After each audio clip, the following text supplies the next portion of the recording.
Saludos, gente. Estamos aquí de nuevo en un nuevo episodio de Eli de Cerca, después de algunas semanas que tuvimos algunos conflictos de agenda y no pudimos grabar. Pero muchas gracias a todos por acompañarnos y vernos y escucharnos. Hoy estamos aquí con Eduardo Corrales, un joven de Alajuela, politólogo que nos acompaña aquí en la fracción como asesor de uno de los diputados. Y Katy Phillips, mi jefa de despacho, que ustedes ya conocen, la han visto en otros episodios. Y bueno, vamos a hablar del tema de interés que escogió Eduardo, que es los eventos de esta semana, el escándalo de la caja, las intervenciones del presidente que han provocado tanto revuelo en el país. Así que bueno, vamos a hablar de eso. Recuerden suscribirse al YouTube, darle like, poner la campanita para que les salgan las notificaciones cuando salen nuevos episodios, y eso le ayuda a otras personas también a encontrarnos, así que muchas gracias por su apoyo. Adelante, Eduardo, y no sé si te querés presentar ahí, pero... Ok, pues un gusto estar por acá compartiendo con ustedes. Verdaderamente es un espacio muy enriquecedor y yo creo que puede dar mucho que hablar porque esta semana, don Eli, usted vio que estuvo encendida. Es correcto. ¿Verdad? Entonces, mucho de esto que nosotros quisiéramos conocer y conversar con usted tiene que ver con la democracia, ¿verdad? El tema de la división de poderes, cómo la corrupción afecta a nuestro sistema y parte también, ¿verdad?, estas injerencias que existen o que han existido en torno a los últimos años, que cómo lo ha vivido usted desde su posición, ¿verdad? Y sumamente reciente, ¿verdad? El caso de la caja, ¿verdad? ¿Cómo lo interpreta usted? ¿Qué considera usted al respecto de esta situación? Ok, pregunta cargada. Y empiezo por cómo lo he vivido yo, porque los que siguieron mi campaña presidencial saben que yo soy una persona altamente crítica de cómo funciona mal o no funciona el sistema costarricense, el sistema democrático, el sistema económico, ¿verdad? No está funcionando para el beneficio de la población, pero ustedes me vieron a mí hacer una campaña de altura, de respeto, propositiva, donde la propuesta era hagamos las transformaciones necesarias para que el sistema funcione para el beneficio de la gente y no como lo que tenemos hoy en día, que funciona para los vivillos que están mejor conectados, ¿verdad? Pero jamás me oyeron ni me oirán ustedes a mí hablar de manera que se atente contra la democracia. Para mí es fundamental preservar el sistema republicano que tenemos. El sistema republicano básicamente es esa, y vos tal vez lo podés explicar mejor que yo, que no soy politólogo, pero el principio de la división de poderes, el hecho de que no se concentre todo el poder en una sola persona o grupo de personas, sino que haya poderes independientes que se hacen contrapeso unos entre otros. Usualmente se habla del poder ejecutivo, el legislativo y el judicial. Y eso, esa es la base de la experiencia costarricense. Después hablamos también de la democracia, y la democracia es básicamente el mecanismo que nos permite preservar la república. ¿Por qué? Porque si sentimos que el gobierno lo está haciendo mal, tenemos la oportunidad de cambiarlo pacíficamente. Si sentimos que la Asamblea Legislativa lo está haciendo mal, tenemos la oportunidad de votar por diputados de otro partido pacíficamente, ¿verdad? Y el caso del Poder Judicial, que los nombramientos de los magistrados se hacen en la Asamblea Legislativa, entonces, haciendo cambios en la Asamblea Legislativa, también se logran eventualmente cambios en el Poder Judicial. Y si hay casos de corrupción, que puede haber en cualquiera de los tres poderes, ¿verdad? Bueno, lo interesante es que al tener los poderes separados, unos pueden actuar para corregir lo que está sucediendo en el otro, pero siempre entendiendo que zapatero a tus zapatos, cada uno está en lo suyo. Los diputados legislamos, nosotros no ejecutamos. Yo no puedo darle una orden a un policía de que salga a hacer una ronda porque no me corresponde, eso le corresponde al poder ejecutivo, que es el que ejecuta, ¿verdad? Y entonces es importante entender eso. Don Eli, y tal vez en esa línea, rescatando el tema de la corrupción que usted acaba de mencionar, ¿cómo considera usted que este tema, verdad, esta situación tan complicada afecta directamente a la población en su creencia, en la cultura política? ¿Cómo podría usted interpretar o dar su criterio sobre la corrupción y la afectación social que existe? Bueno, eso está muy ligado con cómo lo he vivido yo, porque yo estoy muy preocupado porque yo veo señales muy claras, abiertas ya, de parte del Poder Ejecutivo para atentar contra esa democracia, ¿verdad? Contra el sistema republicano, contra la separación de poderes.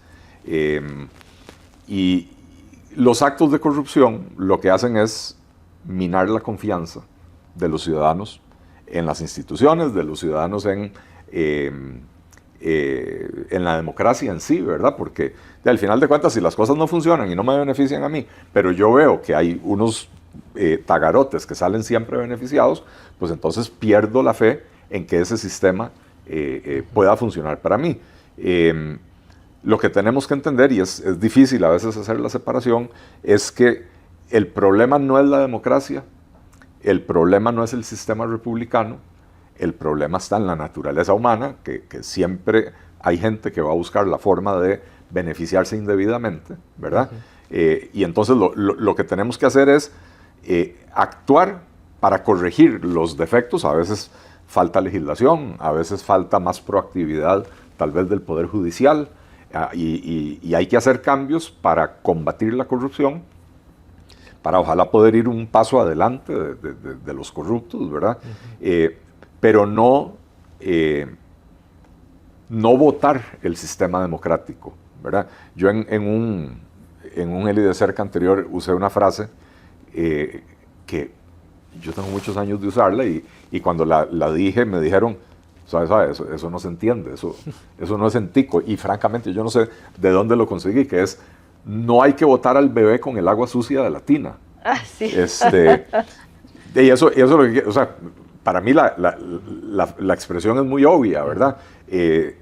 Si yo tengo a mi bebé en la tina y el agua está sucia, necesito botar claro, el agua sucia, no voy a botar al bebé con eso. Bueno, si hay corrupción en el sistema democrático, quitemos la corrupción, no votemos el sistema democrático, ¿verdad?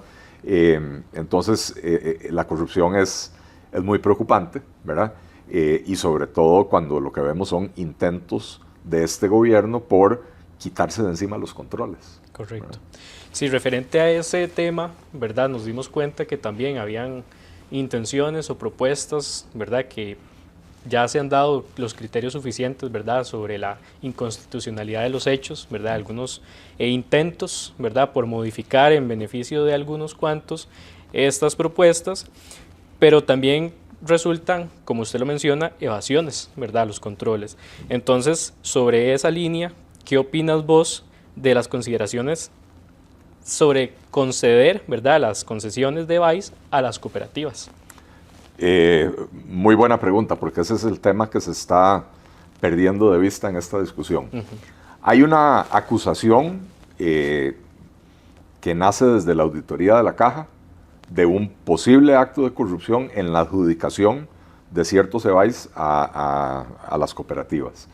Y yo quiero ser claro en esto: a mí no me queda claro que ahí haya habido un acto de corrupción, porque lo que se dice es que estas concesiones le van a costar a la Caja 30% más caro que si la Caja diera el servicio directamente. La experiencia de la vida práctica nos dice exactamente lo contrario. Las experiencias que ha tenido la Caja con EVAIS han sido muy positivas tanto porque el costo es menor que cuando lo da la Caja, pero sobre todo y más importante porque la satisfacción del usuario es mayor. Y esto se ha medido, y la Caja lo sabe. Y tenemos un ejemplo clásico que es cuando, bueno, originalmente los EVAIS de esta zona noreste de San José, Montes de Oca, Curridabat, no sé hasta dónde llegaba esa concesión, estaba en manos de la UCR, y la gente se quejaba de que el servicio no era bueno, que era lento, no había citas, qué sé yo. Eventualmente la UCR deja de dar ese servicio, se saca licitación, lo gana una universidad privada y a un costo 30% menor, mejoró el servicio significativamente. Abrió laboratorios y centros de atención y qué sé yo, en diferentes lugares donde no había antes, poniendo el servicio más cerca de la gente, pero además eliminando la saturación que había, ¿verdad? Correcto. Y ejemplos hay muchos, porque se han concesionado device a cooperativas, a universidades, sobre todo en la GAM, pero en diferentes puntos del país. Entonces, yo no estoy seguro de que haya habido un acto de corrupción. Podría ser perfectamente que el sesgo antitercerización de servicios que existe entre los funcionarios de la Caja es el que prevaleció en ese informe que rinde la auditoría, donde dice, no, aquí hay un chorizo porque esto va a costar 30% más. Yo he visto, no en este caso, pero en el pasado, sí vi análisis de internos de la Caja, donde hacían comparaciones, como decimos popularmente, estaba comparando peras con tacacos, ¿verdad? ¿Por qué? Porque en el caso de los devices tercerizados, incluyen el costo de la infraestructura o los alquileres, todos los salarios, etc. Y en el caso de los devices provistos por el Estado, por ejemplo, no incluyen el costo de la infraestructura, como que si eso simplemente está ahí y no representa un costo en la operación, ¿verdad? De manera que yo, en términos generales, soy favorable a la concesión de estos servicios, siempre y cuando, por supuesto, sean más baratos y den mejor servicio y nos podamos garantizar eso, ¿verdad? Hay una acusación muy seria, la Fiscalía tiene la obligación de investigarla ahora, y yo espero que la Fiscalía pueda detectar si en ese informe de la Caja hubo ese sesgo o si no lo hubo, porque si no hubo ese sesgo, la acusación es muy seria y de ahí se habrá concesionado o se habrá adjudicado la concesión de una serie de devices a un precio mucho mayor de lo que debería pagar la Caja. Correcto. Justamente en esto que usted menciona, ¿verdad?, sobre el tema de la Fiscalía y el proceso que debería estar ejerciendo, usted como diputado, ¿verdad?, su vivencia dentro de este proceso legislativo y los temas que están prácticamente moldeando la nueva Costa Rica, ¿verdad? Tenemos dentro de uno de estos que fue la extensión de dominio 2.0, ¿verdad? ¿Cuál es su visión respecto a este hecho de que prácticamente se evadan procesos, ¿verdad? Los debidos procesos de pasar por un juez, ¿verdad? De recibir el tema de invertir la carga de la prueba. Correcto, correcto. ¿Cómo fue su vivencia al respecto y qué tiene usted por decir sobre ese levantamiento de prácticamente requisitos? Aquí se ha acusado Pilar Cisneros y otros diputados del oficialismo han dicho que la Fiscalía cometió abuso de poder, que incluso se han dejado decir cosas que realmente sorprenden por el nivel de ignorancia, ¿verdad? Como diciendo que no ha habido ningún delito porque ningún juez lo ha declarado delito. El proceso de investigación es previo a llevárselo a un juez. Y en los procesos de investigación se interroga a los sospechosos, a los indiciados, y en algunas ocasiones se les detiene y se les ponen medidas cautelares. Yo tengo que decir que a mí no me gusta el uso de esa figura del traslado en perrera, etc., a una persona que no representa un peligro para la sociedad. O sea, si se va a pedir la medida cautelar de suspéndala por 6 meses, para que no pueda influir en las decisiones que tome la Caja, creo que ya eso es garantía suficiente, ¿verdad? Y entonces se me hace desagradable una persona que, ojo, se sospecha que participó en eso, no se ha demostrado que participó en eso. Ella no es culpable, ella es inocente hasta que se demuestre lo contrario, ¿verdad? Sin embargo, el OIJ tiene un procedimiento, tiene un manual de procedimientos, y cuando una persona se entrega o es capturada en una región distinta de la que la requiere, el traslado se hace, por cuestiones de seguridad, en los vehículos del OIJ para eso, que son las llamadas perreras, ¿verdad? Y para ser franco, Eduardo, doña Marta tenía la posibilidad de montarse en el carro de ella, en vez de ir a entregarse en Pérez Celedón, venir a entregarse aquí en San José, si hubiera evitado el traslado en la perrera, ¿verdad? Entonces, yo me pregunto si ahí no hubo algún poco de manipulación para hacer show, ¿verdad? Correcto. Y no es que yo diga que doña Marta anda en eso, pero es que hay un modus operandi de este gobierno. Y Eduardo, no perdamos de vista, y a todas las personas que nos acompañan, doña Marta Esquivel es abogada y no es cualquier abogada. Ella fue magistrada, creo que suplente, de la Corte Suprema de Justicia. Ella conoce perfectamente los procedimientos. Ella sabía, cuando se fue a entregar ahí en Pérez Celedón, ella sabía que muy probablemente la iban a detener porque ya le habían allanado la casa y en el mismo proceso allanaron otras cuantas casas y detuvieron a los funcionarios o exfuncionarios de la caja. Entonces, la probabilidad de que le iban a detener ahí estaba, ¿verdad? Sí. Pero, volviendo a tu pregunta, extinción de dominio. Nosotros hemos dado una gran lucha para que, o sea, aquí en la Asamblea Legislativa y afuera también hay una corriente que dice, apliquemos la extinción de dominio. ¿Qué quiere decir extinción de dominio? Que si yo sospecho que vos tenés bienes de origen ilícito, tal vez provienen de actividades de narcotráfico o de evasión fiscal o lo que sea, entonces yo sospecho que tus bienes son de origen ilícito, te los confisco, dispongo de ellos y te mando a juicio.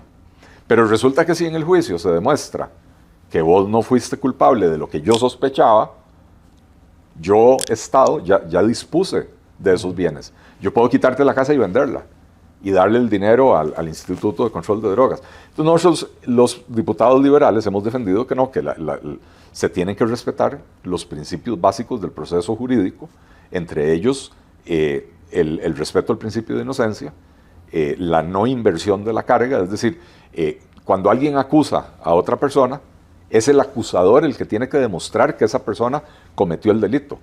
No es el acusado el que tiene que demostrar que no lo cometió. Porque ¿cómo demuestro yo que no hice algo que no hice? Es un imposible jurídico, ¿verdad?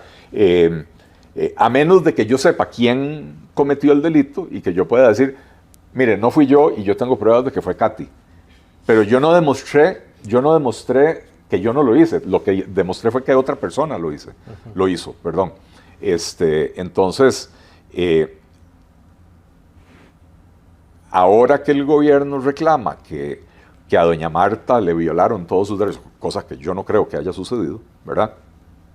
Entonces yo señalo la importancia de que en todos los casos preservemos esos derechos procesales de la gente, que se respete el principio de inocencia, que se respete el principio de la carga de la prueba que le corresponde a la parte acusadora, y creo que un caso de estos precisamente lo subraya la importancia de que así sea, ¿verdad? Porque si para el gobierno es importante que a doña Marta no se le violen esos derechos, y para mí como liberal también, entonces para el gobierno también debería ser importante que a cualquier persona que se le acuse de haber obtenido ilícitamente un bien, se le respete el principio de inocencia y se respete el principio de la carga de la prueba, que el acusador demuestre. Sí, es un tema, ¿verdad?, que abarca muchas aristas, muchos aspectos, y también genera un poco de, ¿verdad?, de incertidumbre sobre qué va a pasar, ¿verdad?, en qué momento le puede caer a cualquier persona, ¿verdad?, un tipo de acusación de ese estilo. Y después se generan también otro tipo de roces, ¿verdad?, de inconsistencias, ¿verdad?, que como lo dijimos, se genera una afectación dentro de la cultura política en el hecho de que las personas también ven que no hay soluciones compactas que puedan generar más bien un beneficio, sino a partir de supuestos. Y en muchos supuestos también se ha basado prácticamente toda esta corriente, ¿verdad?, de quién hace más bulla, ¿verdad?, allá afuera. Entonces, don Eli, desde su perspectiva, también que lo ha vivido usted, y hace poco, creo que fue el día de ayer, vimos discusiones de una curul a otra, ahora lo estamos viendo de de un poder a otro, ¿verdad? Sobre ese espectáculo o ese show que estamos viviendo. ¿Cuál es su consideración, ¿verdad? ¿Quién está haciendo más bulla o quién no está haciendo bien las cosas? Bueno, el que está haciendo más bulla es el que no está haciendo bien las cosas. Que tal vez lo está haciendo muy bien desde la perspectiva de comunicación, porque el gobierno inventa una narrativa y la logra establecer con mucha facilidad. Y en eso los diputados tenemos que reconocer, y el Poder Judicial también, que no hemos tenido la capacidad de reaccionar correctamente para que esa narrativa perversa no se imponga, ¿verdad? El gobierno, y ayer quedó claramente evidenciado, a ver, ya todos sabemos que el presidente de la República tiene un estilo bastante grosero de tratar con la gente, ¿verdad? Hasta ayer, mucha gente a mí me decía, no, mira, es una cuestión de estilo, no es muy agradable, pero el carajo tiene buenas intenciones. A partir de ayer yo no permito que nadie me diga que las intenciones son buenas. Porque ayer el presidente hizo un llamado a la sedición. Hizo un llamado a los costarricenses a que estén listos para levantarse contra el sistema, y eso está claramente definido en el artículo 4 de la Constitución. Ni siquiera hay que llegar hasta la última página de la Constitución. Artículo 4 de la Constitución define el delito de sedición, ¿verdad? Y él hace un llamado a la sedición, que es un levantamiento en contra del orden establecido, de las autoridades democráticamente electas, de los poderes del Estado, etc. Y él lo dice claramente. A los costarricenses les dice, estén listos, estén preparados, porque ojalá no tengamos que llegar a hacer nada, pero en los países normales, en los países desarrollados, dice él, estos diferendos se resuelven en las urnas. Pero yo no estoy seguro, dice el presidente, de que vamos a llegar a los comicios en paz. Ojo, qué peligroso lo que está diciendo, ¿verdad? Y claro, toda la conferencia de prensa menciona a magistrados, menciona al fiscal general, menciona al director del OIJ. ¿Hasta el juez? Al juez de garantías por nombre y apellido, y le dice, él es una persona joven, yo espero que tenga la valentía de parársele al fiscal, como diciéndole, ya lo tengo estudiado, ya sé quién es usted, ¿verdad? Pues a mí me dan el nombre de cualquier juez y quedo exactamente igual. Yo no sé si tiene 35 años o 74, ¿verdad? Entonces, evidentemente ya lo tienen estudiado, y hay una amenaza clara, implícita, pero clara, la amenaza, ¿verdad? Al fiscal también, porque dice, ellos sabrán hasta dónde quieren llevar las cosas, ¿verdad? Ahí hay una amenaza clara y un intento de amedrentar a la fiscalía para suspender las investigaciones. Y por eso es que yo te digo, el que está haciendo más ruido es el que está haciendo las cosas mal. Porque algo hay oculto, y ojo que apenas sucedieron estos allanamientos y estas detenciones, alguien, no sabemos quién todavía, se fue al hospital de Cartago, ingresó con la clave de un funcionario que está de vacaciones y borraron 300 correos electrónicos de un directivo de la Caja Costarricense del Seguro Social. Algo están ocultando.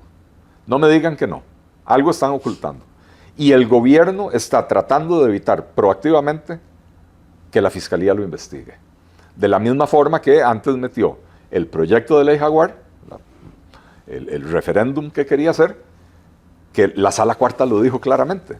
Esto deja absolutamente sin dientes a la Contraloría General de la República en su función de vigilancia para evitar la corrupción, para prevenir la corrupción. Y por lo tanto la Sala Cuarta dice, esto es inconstitucional. Ojo que el gobierno lo está haciendo abierta y evidentemente. Por todos los medios están tratando de erosionar al Poder Legislativo, erosionar los poderes de la Fiscalía, del OIJ, erosionar la imagen de la Asamblea Legislativa, y abiertamente dice, bueno, yo espero que en el 2026 voten por los diputados nuestros, ¿verdad? Porque estos otros no sirven, ¿verdad? Y es que, tal vez, yo no sé, a veces en el público uno oye como que no se asustan mucho con esto, pero hablemos de qué puede pasar o qué pasa o qué ha pasado en otros países cuando se deslegitima y se le quita el poder por completo a esos pesos y contrapesos para que un solo jerarca pueda hacer lo que quiera, ¿verdad? Porque entonces quedamos a la buena voluntad de lo que ese jerarca quiera y a las personas que le caen bien. Y si caes en desgracia, entonces ya no hay ninguna ley que te proteja contra eso. Así es, y no tenemos que irnos muy lejos. Hugo Chávez en Venezuela llegó al poder por las urnas. O sea, llegó democráticamente al poder. Y luego empezó a atacar al Poder Judicial, a atacar al Poder Legislativo, hasta que logró erosionar por completo la confianza de la población en ellas. Y cuando ya dio el zarpazo para eliminar la independencia judicial, y dio el zarpazo para, básicamente, tener una asamblea, creo que la de Venezuela se llama Asamblea Nacional, completamente afín, nadie se quejó.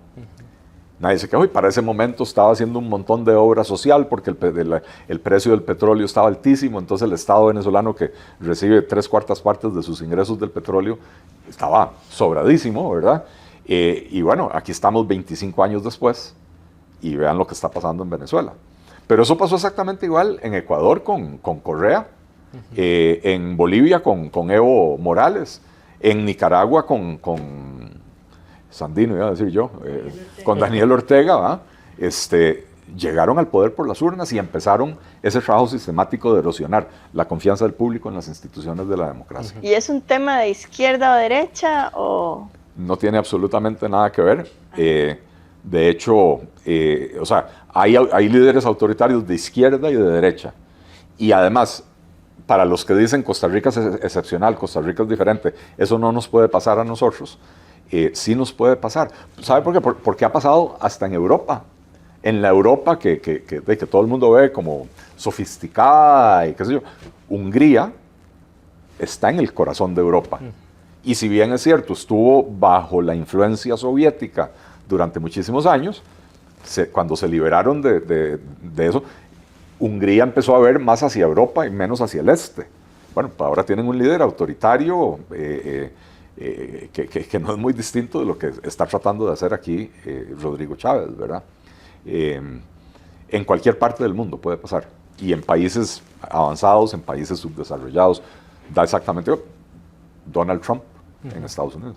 Don Eli, y en esa línea, ¿verdad?, de buscar amedrentar, de intimidar a prácticamente que a la población, ¿verdad?, con este juego de que el Ejecutivo estaría casi que por encima de los dos poderes que restan.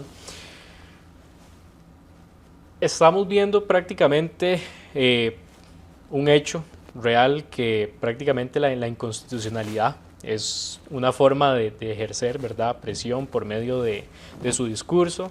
Afortunadamente solo queda en el discurso, ¿verdad? Eso hay que reconocer, que no ha llegado más lejos y ojalá no llegue, pero sí me genera esta inquietud, ¿verdad?, de ustedes como diputados, ¿verdad?, del Poder Legislativo, que es el primer poder de la República. Sabemos que la educación es el camino, ¿verdad?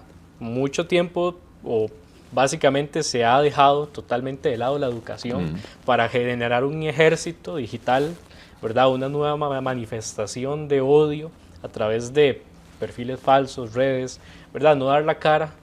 Entonces estamos perdiendo esta educación en donde no se están tocando temas importantes como es la educación cívica.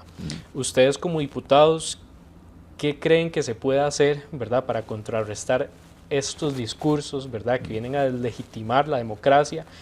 ¿Y cómo pueden ustedes también incidir, ¿verdad?, en los temas de educación para mejorar este malestar? Ok, voy a ser un poco concho, porque yo me tengo que ir al plenario. Para la gente que nos ve, esto se graba justo antes del plenario. Aquí hay que hacer una reforma educativa profundísima, y eso sería tema no para una pregunta, sino para un programa entero, claro, y probablemente para 5 programas. Hay que hacer una reforma educativa súper profunda, de la que podremos hablar en otra ocasión. Pero ciertamente estamos perdiendo la educación. Esto no es un problema que empezó este gobierno.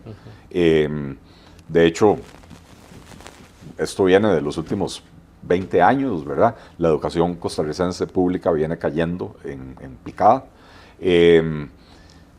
Pero este gobierno está profundizando mucho esa crisis y entonces uno también se pone a pensar, ¿será que es cierto aquello que decía Pepe Figueres, de que él decía, yo prefiero un pueblo domesticado, porque es muy fácil gobernar un pueblo domesticado? Me parece que por ahí va este gobierno también, porque ya vamos por 2 años y 4 meses de gobierno, todavía a estas alturas no han publicado el plan para la educación, la famosa ruta de la educación. La ministra hace poco dijo, necesito tiempo hasta mayo del próximo año, es decir, va a presentar el plan cuando cumpla 3 años de estar en el gobierno. Y mientras tanto lo que han hecho es desfinanciar la educación. Y si bien yo he sido muy crítico de que se diga que la meta es el 8% del PIB, porque la meta debería ser invirtamos lo necesario para subir el nivel de la educación de manera que se pueda medir esa mejoría, lo cierto es que sin programa, sin plan y sin financiamiento, la educación va, ahora sí, cayendo en barrena, ¿verdad? Pero bueno, ese será tema para otra ocasión. Correcto, no, más bien agradecerle por mi parte, don Eli. Por mi parte estoy muy satisfecho con este proceso, ¿verdad? De nutrir a la población desde su perspectiva, y pues por mi parte también un gusto y a disposición. Muchísimas gracias, Eduardo. Muchas gracias, Katy, que hoy estuvo muy calladita. Estaba dejando hablar a Eduardo. Sí, pues muy buenas preguntas. Sí. Y muchas gracias a ustedes nuevamente por acompañarnos. Reitero, si les gustó el contenido, compártanlo en sus redes sociales. Nosotros lo vamos a subir no solo en YouTube, sino también en todas las redes sociales mías, Eli Feinzag. Pónganle like, suscríbanse, denle clic en la campanita para que les aparezcan las notificaciones y ayúdennos a difundirlo. Y mándennos preguntas o comentarios o temas que quieran ver en próximos podcasts o en próximas ediciones y vamos a tratar de abordarlos. Muchas gracias. Chao. Hasta luego.